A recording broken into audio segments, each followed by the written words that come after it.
This week marks 20 years since communist hardliners launched a coup to roll back the reforms of the then Soviet leader Mikhail Gorbachev.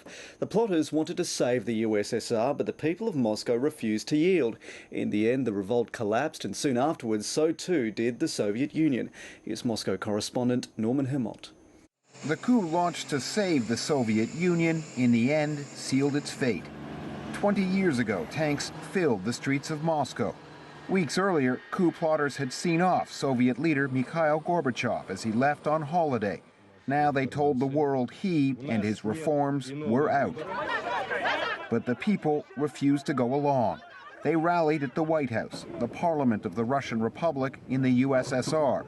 Alexander Gorodnitsky was there. My feeling, first time in all my life, I feel that I am a free man. Huge numbers forced the army to wilt, and then Russian Republic President Boris Yeltsin finished it off. The Soviet Union soon collapsed. Many of those who came to the White House to turn back the coup say they're profoundly disappointed in the country Russia has become. But many analysts say the high expectations of 20 years ago were naive and unrealistic. Maybe we thought that we could manage to deal with our problems with one stroke. But of course, there are no miracles in this world.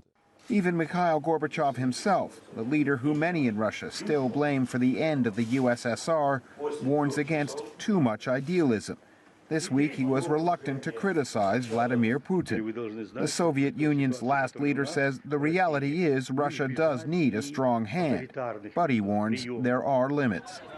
20 years after the coup that signaled the end of the USSR, Russians are still trying to figure out the country that took its place. Norman Hermont, ABC News, Moscow.